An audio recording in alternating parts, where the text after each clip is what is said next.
ना कि what is English, तो वो घबरा जाता है, पता नहीं क्या है।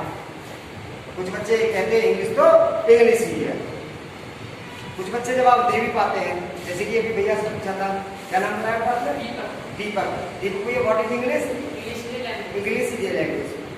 But what is language? अब नेक्स्ट क्वेश्चन मेरा, लैंग्वेज क्या है?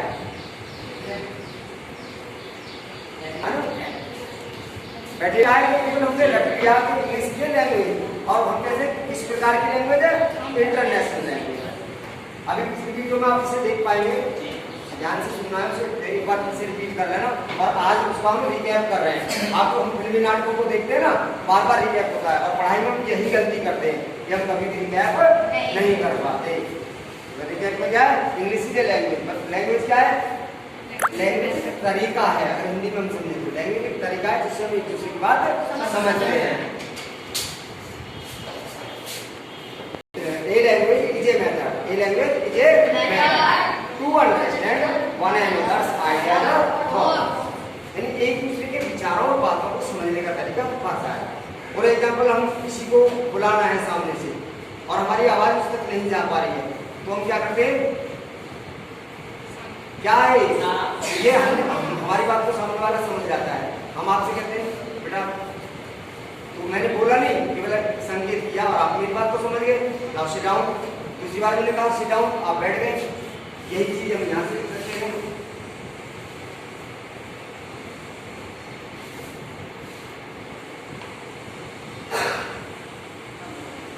विकास करे, ये लिखा है विकास जो है वो समझ गए, खड़े हो गए। यस, क्या है? लैंग्वेज एक दूसरे की बातों को समझने का तरीका है। लैंग्वेज का काम भी है एक दूसरे के विचारों को समझना।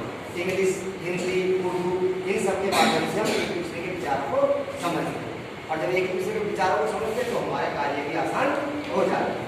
यहाँ तक हमने पढ़ा, आज हम पढ़ पाएंगे स्टूडेंट के बारे में लेटर, और लेटर का एक कोर्स है, वो चलानी है। वॉवेल कौन कौन से होते हैं? ए, ई, आई, ओ, यू। ये कितने लेटर हुए? 5। There are 5 letters in English is called vowel. यानी ये 5 जो अक्षर है इनको vowel कहते हैं। क्यों है ये vowel? B vowel क्यों नहीं है? ये कभी सोचा आपने?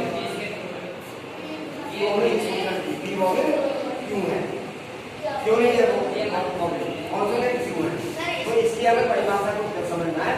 vowel ये लेटर्स हैं जिनकी स्वतंत्र आवाज अपने आप हो जाती है, कम समय में हो जाती है। ठीक पहचान इसकी तो कम समय लेते हैं बोलने में, दूसरे अन्य शब्दों की अन्य अक्षरों की सहायता नहीं लेते। और स्वर ये W और Y है।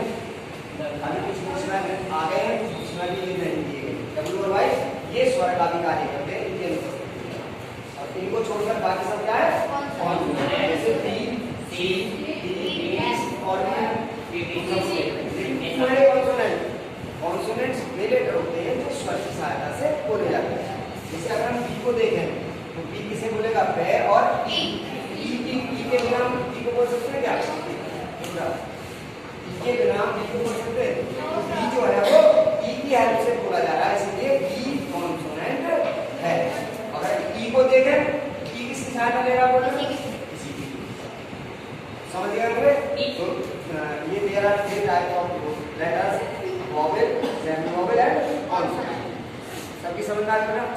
इसी इनके आधार से ही हम सेकंड यूनिट का निर्माण करते हैं, और इसी के आधार पर आर्टिकल ए एंड बी का प्रयोग भी इनके आधार पर होता है।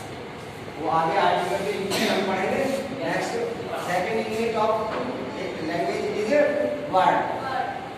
वर्ड की आज तक आपको परिभाषा रखी होगी, लेकिन रखना नहीं है हमें। आज ये समझना है कि वर्ड कैसे बनता है, वर्ड है क्या। A word is a group of vowel and consonant। Short रूप में देखें तो B vowel plus consonant equal to meaning। Word की परिभाषा क्या बन जाएगी? यहीं से बन जाएगी, या कॉन्सोनेंट पहले हो सकता है consonant plus vowel equal to meaning. ये क्या संकेत कर रहा है? वॉवेल और कॉन्सोनेंट का योग या ग्रुप जिसका कोई अर्थ हो, उसे हम क्या कहेंगे? शब्द कहेंगे। सिंपल ए प्लस टी। ए क्या है? वॉवेल है और टी क्या है? कॉन्सोनेंट है। दोनों को योग से, दोनों के योग से क्या बना? A T. एट मीन्स पर, मीनिंग है, इसलिए एट क्या है? अब ये हमने पूछा ए क्या है? ए आपने कहा लेटर है और टी क्या है? टी भी लेटर है। दोनों को योग से क्या बना? A T. ये जो साउंड है ए टी, क्या ये भी लेटर है? No sir. ये क्या है?